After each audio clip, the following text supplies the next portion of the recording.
தேமுதிக கூட்டணியில் நிச்சயம் பங்கு பெறும், அதனை ஜனவரியில் அறிவிப்போம் என்று ஓசூரில் தேமுதிக பொதுச் செயலாளர் பிரேமலதா விஜயகாந்த் செய்தியாளர்களிடம் பேசுகையில் தெரிவித்தார். கிருஷ்ணகிரி மாவட்டம் ஓசூரில் தேமுதிக பொதுச் செயலாளர் பிரேமலதா விஜயகாந்த் செய்தியாளர்களை சந்தித்தார்.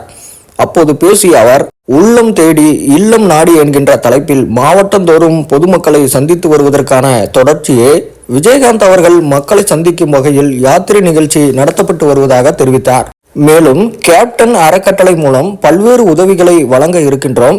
ஆகஸ்ட் 22 அவரது பிறந்த நாளையொட்டி உலகம் முழுவதும் கேப்டன் பிரபாகரன் படம் ரீரிலீஸ் செய்யப்பட உள்ளது. ஜனவரி 9 தேமுதிக சார்பில் மாநாடு நடைபெற உள்ளது. இது சரித்திர சாதனையாக இருக்கும். எங்களின் மாநாட்டில் கூட்டணி குறித்து அறிவிப்போம் என்றார். மேலும் தேமுதிக பங்கு பெறும் கூட்டணி ஆட்சி அமைக்கும் என்று நம்பிக்கை தெரிவித்தார். தமிழக கல்விக் கொள்கை அறிவிப்பு மாணவர்களுக்கு பலன் அளித்தால் தேமுதிக அதனை வரவேற்கும். தமிழகத்தில் வட மாநிலத்தவர்களின் பெயர் வாக்காளர் பட்டியலில் சேர்ப்பது குறித்த கேள்விக்கு, வந்தாரை வாழ வைக்கும் தமிழகத்தில் வேலை செய்யலாம், ஆனால் வாக்கு அவர்களின் சொந்த ஊர்களில் தான் இருக்க வேண்டும் என்று கேட்டுக்கொண்டார். தொடர்ந்து பேசிய அவர், ஆணவ கொலைக்கு எதிரான சட்டம் இயற்றப்பட வேண்டும் என்பதுதான் தேமுதிகவின் நிலைப்பாடு.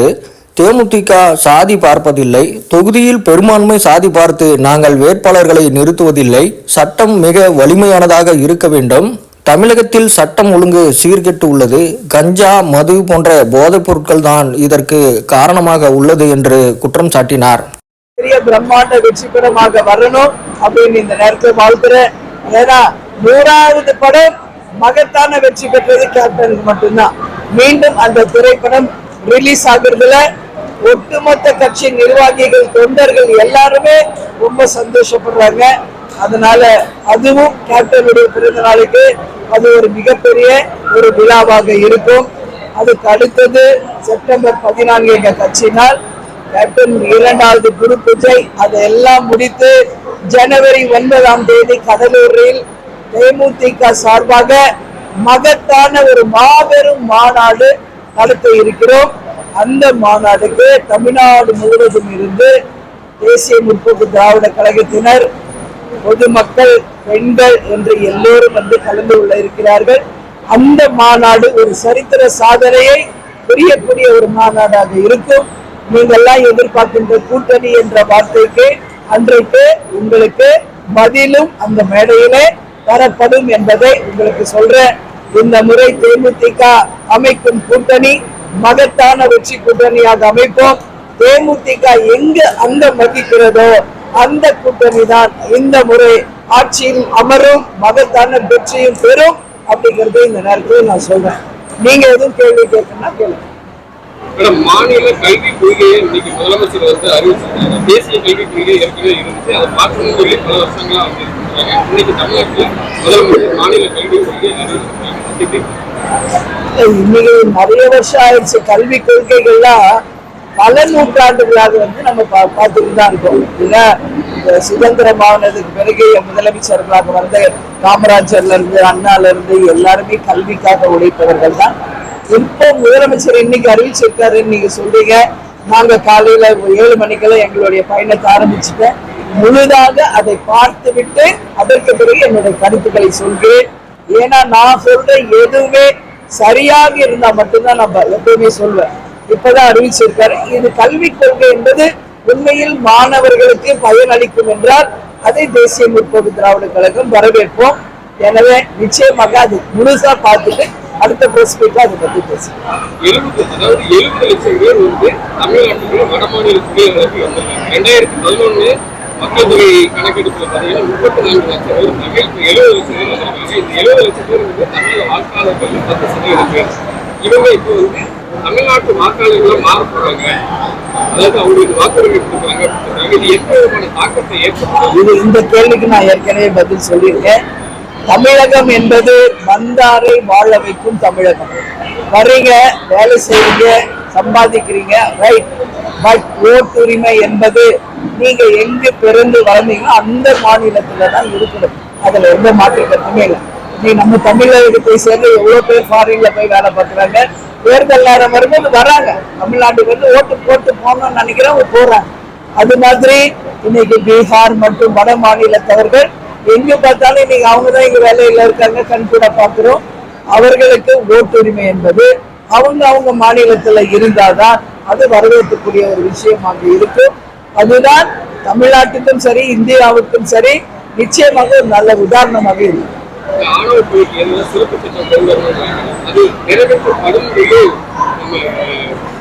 மினிஸ்டர் கூட சொல்லியிருக்காங்க. முதலமைச்சர் நேரத்தில் அதை கொண்டு வரலாம் அப்படிங்கிற மாதிரி துறைமுறை சொல்லியிருக்காங்க. அது கட்டாயம் கொண்டு வர வேண்டும் என்றுதான் தேமுதிகவினுடைய நிலைப்பாடுகள். ஏன்னா ஒரு சக மனிதரை இன்னொருத்தர் வெட்டி சாவடிக்கிறது, கொலை பண்றது எந்த காலத்தையும் ஏற்றுக்கொள்ள முடியாது. தேசிய முற்போக்கு திராவிட கழகத்தை பொறுத்தவரை ஜாதி மதங்களுக்கு அப்பாற்பட்டவங்க நாங்க. இன்னைக்கு நேற்று ஒரு கொஸ்டின் கேட்டாங்க பிரஸ்ல, நீங்க ஜாதி இல்லைங்கிறீங்க, எல்லா கட்சியும் அந்த குறிப்பிட்ட எங்க ஜாதி அதிகமா இருக்கோ அங்கதான் அவங்க வேட்பாளரை அந்த ஜாதிக்காரர் நிறுத்துறாங்க, அதை பத்தி உங்க கருத்து என்ன? ஆனா தேமுதிக அப்படி கிடையாது. இன்னைக்கு எல்லா தொகுதியிலையும் அந்த ஜாதி தான் நிக்கிறாங்கன்னா தேமுதிக அதுல விதிவிலக்கு. நாங்க எல்லா இடத்துலயுமே நிக்கிறோம். அப்படி பார்த்தா தலைவர் முதல் தேர்தலில் விருதாச்சலத்துல தானே போட்டி போட்டாரு இல்லையா?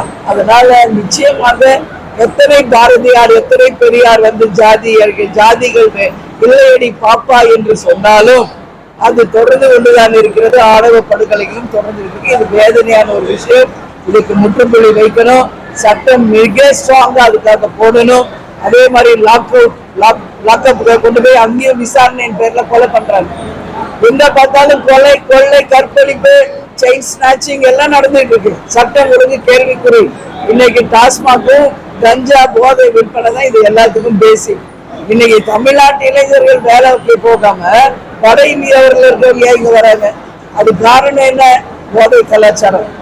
அதனால அந்தந்த மாநிலத்தில் இருக்கிறவங்களுக்கு நிறைய இளைஞர்கள் இருக்காங்க, அவங்களுக்கு எல்லாம் வேலை வாய்ப்பு கொடுத்தா இது போல போதையில போய் அடிமை ஆகாம வருங்கால தமிழகத்தை இளைஞர்கள் நல்லபடியா உருவாக்குவாங்கன்னு நினைக்கிறேன்.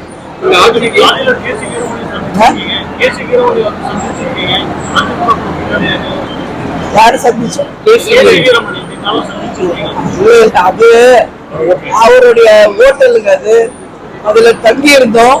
அதனால மரியாதை நிமித்தமா அவர் சந்திச்சுட்டு போனார், அவ்வளவுதான். ஹோட்டல்ல தங்குறதுக்கெல்லாம் கூட்டணிலாம் அதுக்கு எனக்கு சம்பந்தம் இல்லை. அது நீங்க அங்க போய் கேங்க, எந்த கேட்டீங்கன்னா நாங்க எங்க கட்சியை தான் போக்கஸ் பண்றோம். யார் இப்ப சொல்ல முடியாது. ஜனவரி 9 தான் அது பதில் சொல்லுங்க.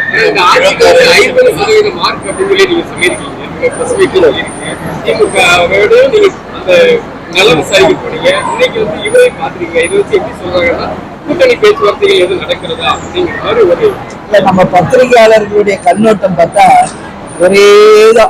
ஒரே ஒண்ணு கூட்டணி, அதை தவிர வேற யோசிக்கிறது கிடையாது. அரண்டவன் கண்ணுக்கு இருந்ததெல்லாம் பேய் மாதிரி ஒருத்தரை பார்த்தா ஒருத்தருக்கு உடம்பு நல்லா விசாரிச்சா ஒரு ஹோட்டல்ல தங்க உடனே கூட்டணி. அதுக்கு இதுக்கு சம்பந்தமே இல்லைங்க. தெளிவா நான் சொல்றேன், பத்திரிகையாளர்களாகி நீங்க எங்களுக்கு சப்போர்ட் பண்ணுங்க. நான் தெளிவா சொல்லிட்டு இருக்கேன், எங்க கட்சியை வளர்ச்சியை தான் நாங்க போக்கஸ் பண்ணோம். இன்னைக்கு கேப்டன் எங்க கூட இல்ல, அந்த கேப்பை நாங்க ஃபில் பண்ணோம். 10 வருஷம் கேப்டன் ஹெல்த் சரியில்லாம அவர் கூடயே இருந்ததுனால இந்த மாதிரி நேரடியா எங்கள் தொண்டர்களை சந்திக்கிற வாய்ப்பு இல்லை. இப்போ அந்த கேப்டன் மறைந்து 1.5 வருஷம் ஆன பிறகுதான் வெளியவே நாங்க வரோம். அதனால எங்க கட்சியை எங்க நிர்வாகிகள் தொண்டர்களை நேரடியாக சந்திக்கிற ஒரு வாய்ப்பை இப்ப நாங்க ஏற்படுத்தி அது மிக சிறப்பாக போயிட்டு இருக்கு. ஜனவரி 9க்குள்ள இந்த மீட்டிங் எல்லாம் முடிச்சு மகத்தான ஒரு கூட்டணி அமைச்சு நாங்க ஜனவரி 9 மாநாட்டில் உங்களுக்கு அறிவிக்கிறோம்.